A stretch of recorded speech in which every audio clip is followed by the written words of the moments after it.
Good afternoon and welcome to today's New York City Council hearing for the Committee on Governmental Operations. At this time, we ask that you silence cell phones and electronic devices to minimize disruptions throughout the hearing. If you have testimony you wish to submit for the record, you may do so via email at testimony@council.nyc.gov. Once again, that is testimony@council.nyc.gov. We thank you for your cooperation. Chair, we are ready to begin. Good afternoon. I'm City Council Member Sandra Ong, Chair of the Committee on Governmental Operations. At today's hearing, the committee will be hearing several bills plus a resolution designed to improve government efficiency and streamline the codified laws of the city. This legislation we'll be hearing today will repeal a number of provisions that were waived by the Report and Advisory Board Review Commission in 2012. Pursuant to Section 1113 of the Charter, the Commission reviews and assesses the continued usefulness of the requirements of the Charter and Administrative Code, mandating the issuance of reports or the establishment of advisory bodies and issues determination whether or not to waive certain requirements. Within 120 days of receiving the Commission's determination, the Council may either approve or disapprove such determination. If the Council fails to act, the Council shall deem to have approved the determination, and such determination shall take effect. The Council did not vote on the Commission's determination issued in 2012, and thus the determinations were deemed approved and the relevant reporting and meeting requirements were waived. Accordingly, the provisions setting forth those reporting and meeting requirements would be repealed if they are obsolete. In addition to repealing a selection of reports and advisory bodies that were waived by the RABRC, the proposed bills will also repeal several other provisions identified by the Council as being obsolete due to a variety of changing conditions.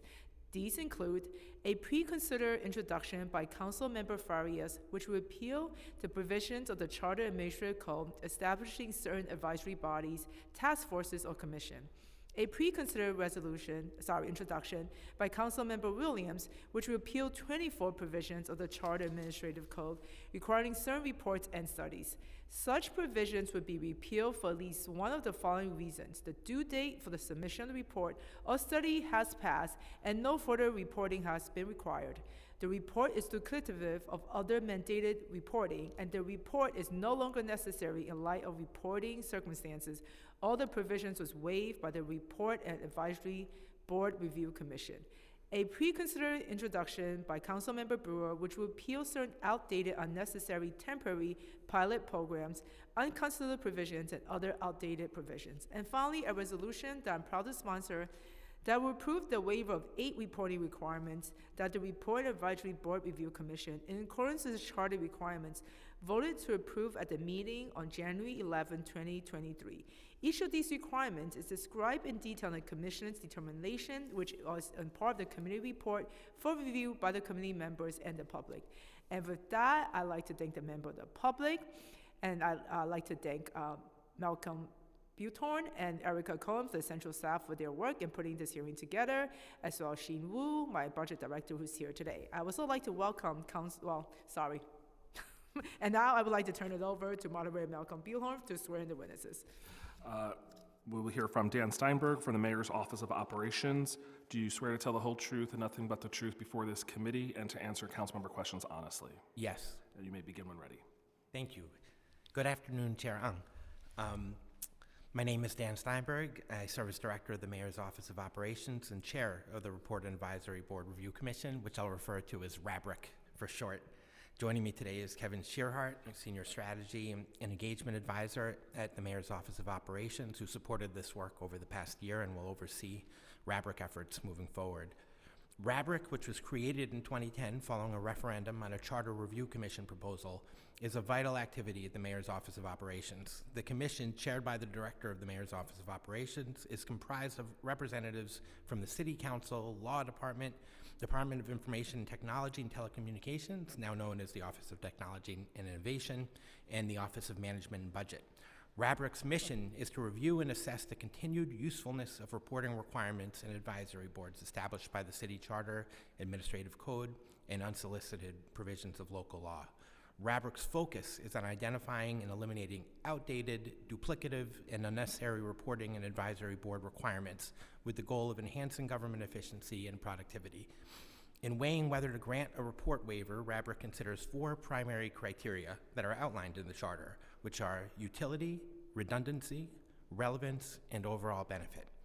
The recent RABRIC cycle began in February 2022 when we contacted agencies and solicited reports they would like to have considered for waiver. By March, agencies had submitted 62 waiver requests. The Mayor's Office of Operations compiled information on the reports, held a RABRIC hearing in March 2022 on selected reports. RABRIC then held meetings in June and September of 2022 where RABRIC commissioners asked agencies about the reports. Finally, in January 2023, the Commission held a hearing to vote on the waivers, and the Commission voted unanimously to waive the reports we're here to discuss today. I'd like to take this moment to thank our RABRIC commissioners for their collaboration and partnership throughout the process. We're looking forward to continued work with you to streamline government by eliminating redundant and unnecessary reporting requirements. I hope this information provides you with an overview of the important work being done by the Mayor's Office and on RABRIC. Thank you for the opportunity to testify today, and I'm very happy to answer your questions. Thank you. We've also been joined by Councilmember Hanif. I do have a few questions. So of the 8 waiver determinations voted by the Commission, is there any information being lost by repealing any of these 8 reporting requirements, or can the public access the information in new ways? So the vast majority of the data available in these reports is either available on open data in improved data formats, or doesn't exist because it measures an obsolete function of city government. For instance, everything is available on open data, from the reports on directory assistance calls, service request calls, small purchases, and small purchases is also available on Passport Public and Checkbook NYC. And in terms of the other reports, that's where you're starting to see obsolete functions of government. There's an Article 214 closings report, but DOB doesn't issue Article 214 actions anymore. The neighborhood slow zones report is moot because we lowered the speed limit, so there's no longer slow zones to juxtapose to the rest of the city, and Vision Zero has replaced obviously a lot of that data and work through its program, website, and open data. The shipboard gambling report isn't needed because the city hasn't considered a single application for shipboard gambling in over 2 decades. And so there are several data points from the other 3 reports that the RABRIC Commission determined were either higher quality data or more meaningful data appearing in the Mayor's Management Report or other data resources. But to the extent we want to discuss any of those very granular data points, we're very happy to. Thank you. And RABRC is required to hold public hearings on these potential waivers before holding a vote. Was there any comments received by the Commission in favor of the annual 8 waivers? Yes, reInvent Albany submitted testimony in support of 8 waivers. And we also, obviously it sort of is all governed by the open meetings law, which means that we advertise the hearings in the newspaper and city record, but we also conducted some proactive outreach to good government groups because this commission had been dormant for some time, and we really wanted to sort of make sure that we were being as transparent as possible. And so I have a list of other groups who we solicited input from, but reInvent Albany was the one organization that submitted testimony. Thank you. Was there any comments that was in opposition to the 8 waivers? No, there was no Okay, opposition that's to good. the 8 today. Yeah. Thank you. And the last question for me is, based on experience in the past, what process improvements are you looking to make for the next cycle? Yeah, well, just to say it again, we really consider this a sort of model of collaboration and transparency between the administration and the council. We really work in lockstep, and it's a sort of joint inquiry, where we apply this criteria. And so we're very pleased with the partnership and want to maintain that. To allow agencies, operations staff, and RABRIC commissioners more time to formulate and review waiver requests, we anticipate RABRIC will operate on a 2-year cycle moving forward. We tentatively plan to open the waiver request window this spring and hold a hearing on select candidates this fall. We plan to hold 2 RABRIC hearings with agencies for Q&A in early 2024 before holding a RABRIC hearing in the fall of 2024 to vote on the selected reports, and happy to elaborate on the rationale behind that. No, I'm good. Thank you. Councilmember Hanif? Thank you so much, Chair Ang, and it's really wonderful to be here for this hearing, which I find very unique and an area of our work that is in the weeds. And so I'm really excited to join you all, and thank you for being here. So Council Central staff did their own due diligence in identifying outdated, temporary, duplicative, and unnecessary provisions in both the charter and admin code. This work began last session and involved extensive collaboration with the administration and the law department. And these bills also contain measures identified by the Rabber Commission. For the record, could you please explain how the Commission identifies reporting provisions to be submitted as candidates for waiver? Sure. So the commission starts by conducting outreach to the city agencies and soliciting sort of nominations regarding reporting requirements that meet the criteria. And then we internally vet them. And the last agency survey was conducted in February through March 2022, and that's what yielded the universe of 62 candidates. And from there, it gets whittled down to the sort of collective inquiry. So the agency submitted these 62.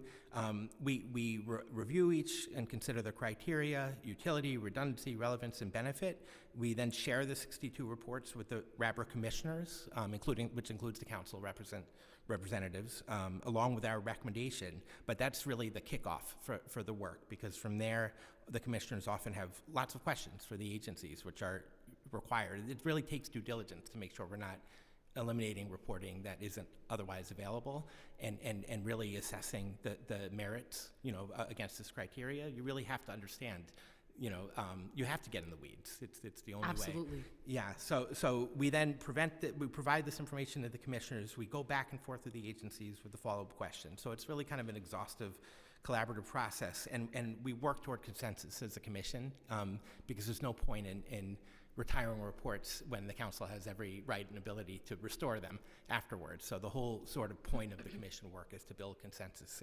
and that was sort of the process by which we arrived at 8. That's really great to know. And how long is this process of evaluation and vetting and the consensus building?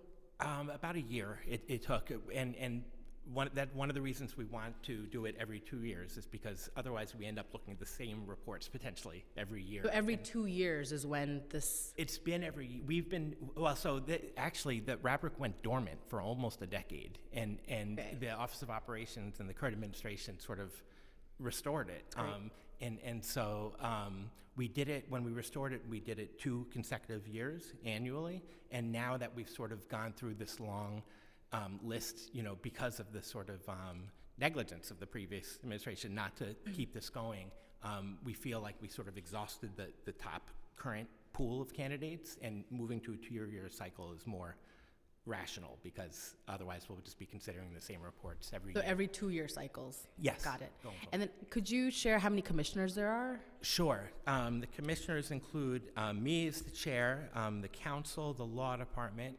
OTI, and I'm missing someone. Doris is an advisory member.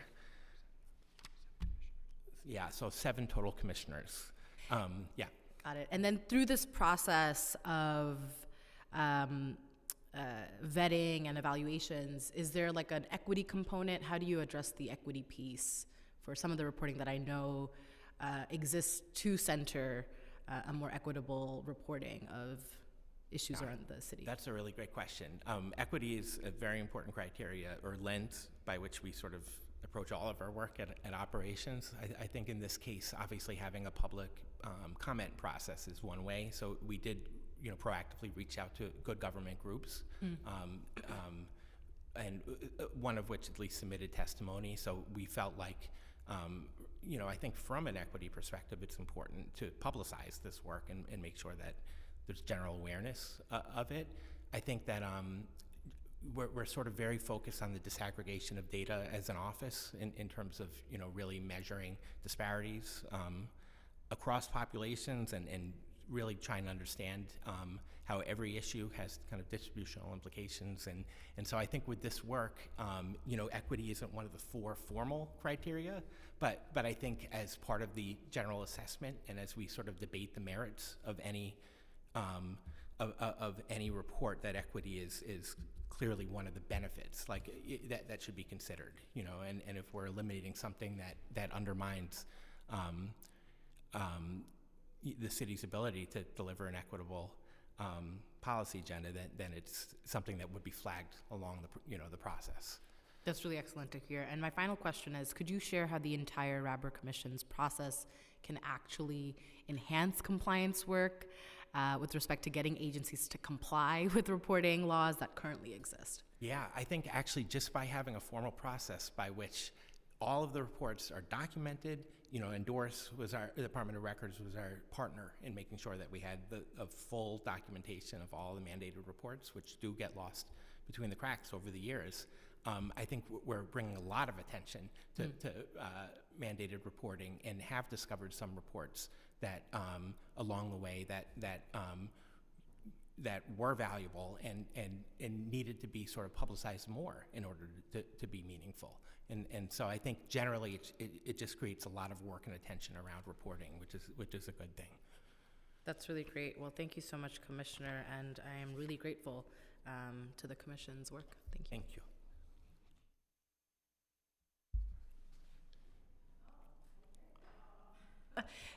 Thank you, all of you, for testifying today. I Thank look forward to working with all of you in the future. Thank you so much. And now the hearing is concluded.